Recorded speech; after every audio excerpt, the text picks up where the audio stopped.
What if I told you we know what the inside of each character's room is? The only one we've actually seen in the pilot episode was Cos' room, but Palmy and Jax's rooms were both leaked off of YouTube, and we now know what the inside looks like from looking at Palmy Camo and Jax's room. We can tell that each character's room is color specific to their body and clothes. For example, Palmy has red and blue clothes, so her room is red and blue as well as her bed striping KMO, although it's hard to see because of how dark his room is. If you look past the paintings and all the writing, you can see that his room is yellow and blue, just like the clothes he has as well. Towards the top of the room, there's a red stripe which goes to show that there's a minimal amount of red in his room and a minimal amount of red on his character as well.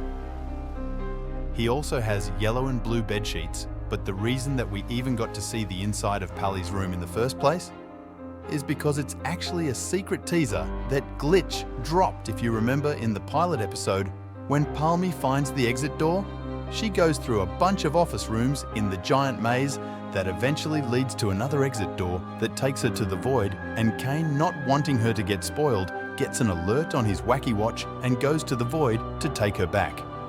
But if you look, while he's looking at his wacky watch, on the bottom of the screen was a 90s advertisement commercial style bar that showed a phone number, which you can't call, but a website that said thewackywatch.com.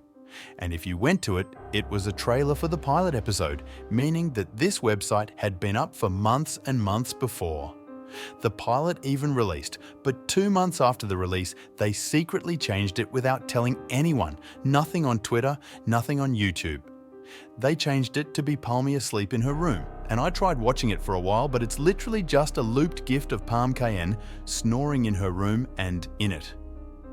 We can see a few things that give us some details about her personality, but the one thing that actually gives me a bit of info about the story is that characters can go to sleep.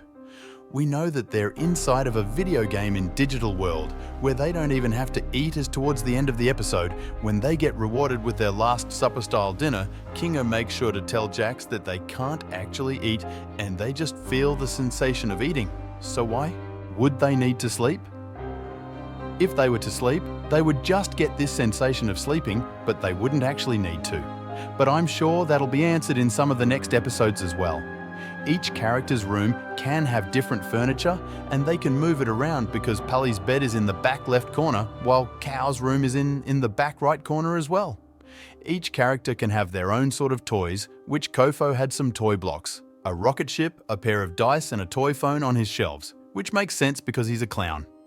And all these things relate to kids, and Palmy had a jack-in-the-box on her floor, which you can barely see in the top right corner, which goes to show that she probably has a lot of circus-related items in her room, and the jack-in-the-box relates to her perfectly because she's a jester. And what comes out of the jack-in-the-box is a jester, which could actually be her coming out of the jack-in-the-box.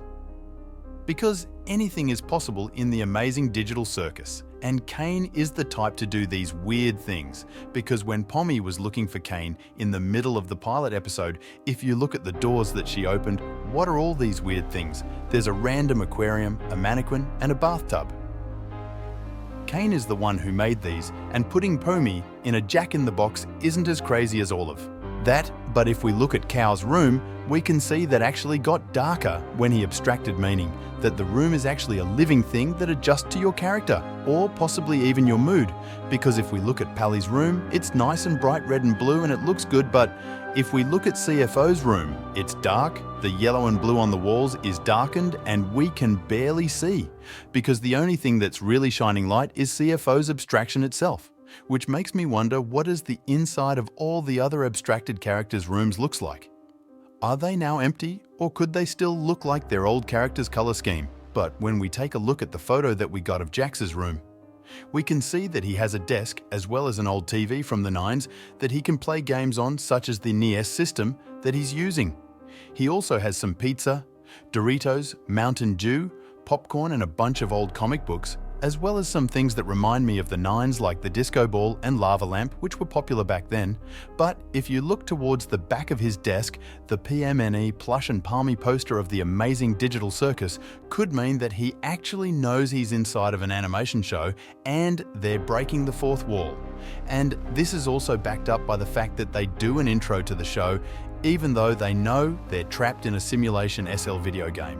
Which is weird because if they all know that they're in a simulation SL show, why do they even do the intro in the first place? Why do they go along with all these things? Could Kane actually be forcing them to do this, or do they just get used to it as a way of life?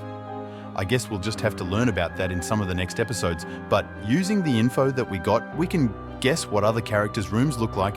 Zubo would have rainbow walls and floor as well as a rainbow bed, but the one thing that Gooseworks actually confirmed is that there's a chest called the Zuba Box Inn, which there are a ton of different parts for her to mix and match. And this is because she's based off of the Zoobs toy from the early 2000s, which had the exact same concept of having a body head as well as mix and match arms, legs, and whatever you feel like doing to make a human or an alien. It was really just up to your imagination, which is the exact same for Zubal. But Gooseworks did say that she'll keep her head and torso the same, just her arms, legs, and antenna will change every episode with whatever she pulls out of the Zubal box, and apparently it's endless, which Gooseworks confirmed, which means anything can happen. With Zubo, maybe she could have an arm for a leg or a leg for an arm. Ratha's room is probably more of a warm lavender, just like her dress as well. Probably some Raggedy and dolls inside of the room, which is what her whole character is based off of, and these would count for Rugger toys. As we know that every character has some sort of toy based off of their appearance, with PM Lee having a red and blue Jack-in-the-Box and KFMO having a whole assortment of different toys related to kids, because as a clown, he's going to go to kids' birthday parties to perform and literally get beat up by a bunch of 8-year-olds. But here's the thing, it would be so incredibly creepy for Ratha to just have a bunch of Raggedy and dolls that literally look just like her. It would be a straight-up nightmare of having a bunch of dolls stare at you while you sleep. I'm pretty sure they made a horror movie off of that once, so it's possible she would have other things, possibly yarn, because we know that Ratha's hair is made out of yarn, and she could literally have knitting as a hobby. And if this turns out to be true, I'm literally the best amazing digital circus theorist on the planet. I'm calling it right now, and speaking of toys, we also do know a bit about Gangley's room. We had a leaked photo which had a mirror as well as a bunch of different masks on the wall, because her mask breaks so easily, if you remember. In the intro, when Pommy spawns in and starts running around, she bumps into the characters, and when Gangle barely falls over the mask, falls balls of her face and shatters, and then she was stuck in her sad mask for the rest of the episode, but thankfully in her room she has a bunch of masks that she could replace it with. But that makes me think, why didn't she do that in the pilot episode? Why didn't she go back to her room to replace her mask? Well, maybe it's because she didn't really care, or it doesn't really affect her too much, but this is something interesting to keep in mind. But my all-time favorite room has to be Kinga's, and we haven't even seen it yet. It'll probably be a royal room with gold and purple, and the coolest part is I can pretty much guarantee that there will be a throne for Kinga in there to sit on as well. He'll probably have his own little chessboard that he can play chess on, and some other toys that probably relate to kings and old kingdoms, but it's also possible that his floor will be white and black squares due to the fact that he's a chess piece and all rooms look like their character. But let me know down in the comments whose room you think you'll like the most. Thanks for watching, subscribe and click on this video.